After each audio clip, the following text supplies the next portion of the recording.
Now, Georgie, we're at fence 13, Jules at the Maltings. I mean, these fences look enormous. I mean, and there's lots of options here. Can you talk us through what you're planning to do?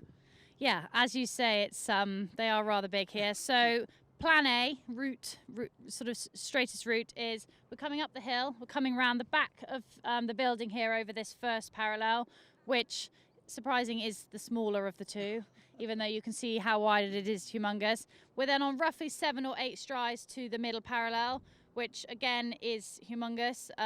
Apparently the dimensions are the same as last year, however it does look bigger. And then we have a curving 4 or 5 strides to the corner. It's going to be one of those things that it's going to be your decision whether you choose to go on the 4 or 5. But I think sometimes it's dependent on how the horse jumps the fence. But it's having those backup plans in mind if you need them. I mean, you say about that CD element being probably one of the biggest fences you've ever jumped, but it's got the rising ground coming up to it. Does that help the horse?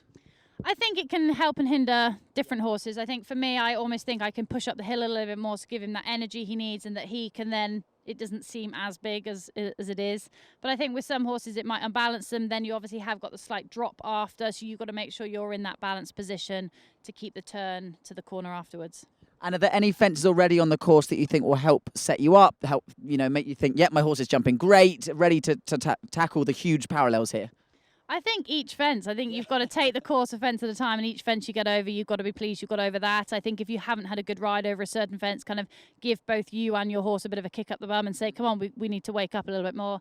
Either I'm very short or she is right, this fence is enormous. Maybe not my year I'm going to come here.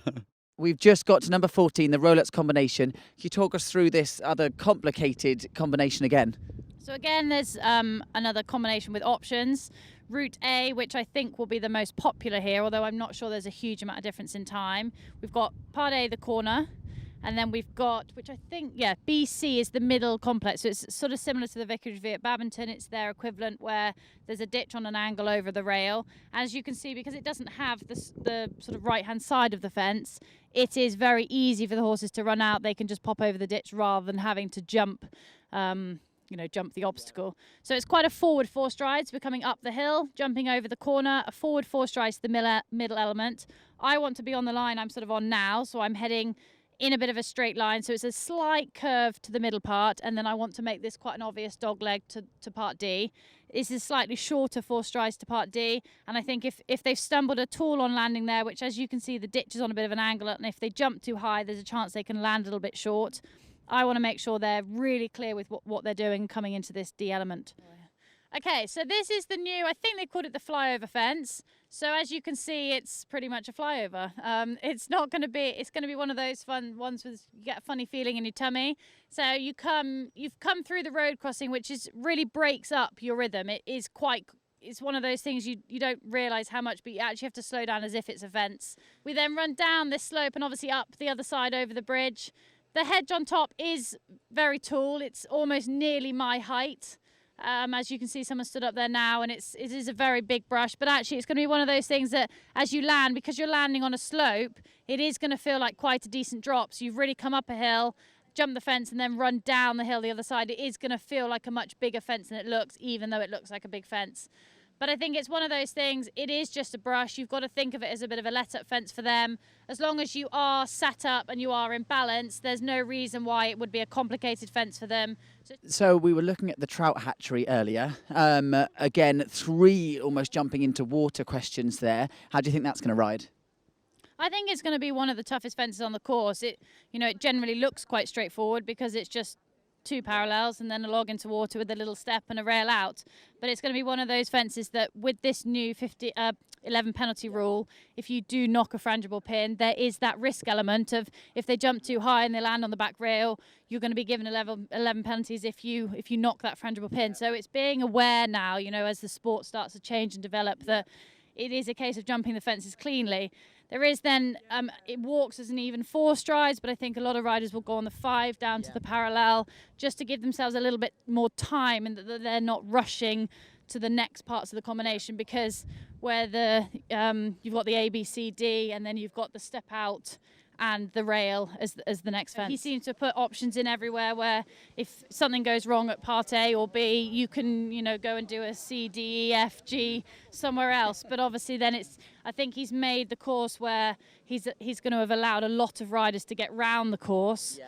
But the time is then going to be very influential. So we have at the bottom of the hill this time, we have 2 angled white gates. In previous years, they've had other combinations with angles and corners and things. For me, this is a big question for the horses. They've got the angle is obviously quite acute, and also the distance is quite a forward one on the inside line, or a curving two on the outside line.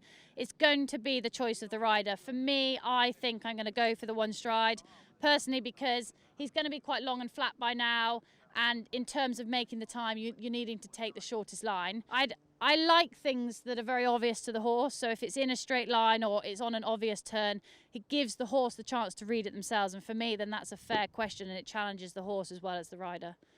So on a fence, like upright rails or a gate like this, they've developed these mim clips that you hit them and they drop. Does that encourage you as a rider to keep coming a bit more forward, as if you have a problem they're going to fall? I think for me it doesn't change my view. I'm quite lucky, my horse is quite careful, and on the whole I hope I'm a reasonably balanced rider. But you've got the safety blanket there, but equally I feel you should still ride the course safely as if they're not there, and they're there for the emergency rather than, let's just wing it down. So just like the Leaf Pit, the Cottesmore is a famous jump at Burghley. Does it get any smaller each time you come?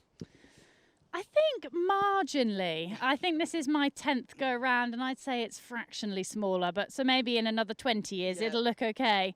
I mean, luckily we don't have to take off from down here. As you can see, the height is huge, and I think if you just imagine that the ditch is filled in, it's no different to a big galloping brush, and I think no one would really worry about it or think about it.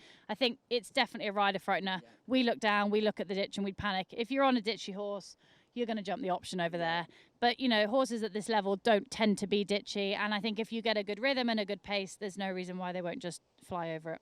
So is it all about having a good canter, not trying to see a stride too much? Yeah, I think obviously you want to be 6-8 inches away from it in an ideal world, but I think as you've come up Winners Avenue, as you get to the top, I will let him just fill his lungs a little bit, have a bit of a breather, just let him canter through the trees, and then I will move him up to a bigger canter to this. He's jumped it 4 times before. I know he can jump it, and I know he's scopy, but equally, if you come on a bit of a hairy stride, it's a big ask for them. I just wanted to ask, would either of you two fancy giving this one a go? Oh, good grief. Yes. One day. Yeah. Well, I've got quite a big rangy horse, so maybe, but you'd be closing your eyes and kicking like. Close your eyes and kick, I think, is the best thing. Basically, yeah, and hold on for dear life. Yeah, I'd rather do this than like the Rolex or the jewels. I'll take this on, definitely. Yeah. I just caught you two taking a cheeky selfie in the Cottesmore. Do you want to jump it as well? In my dreams. Perhaps. Yes. No. Right, well, everyone grabs a quick photo in the infamous ditch at the Cottesmore. We're going to lead them to the rest of the course walk. I hope you've got a few really, really good insights from Georgie, and we look forward to seeing her in action tomorrow.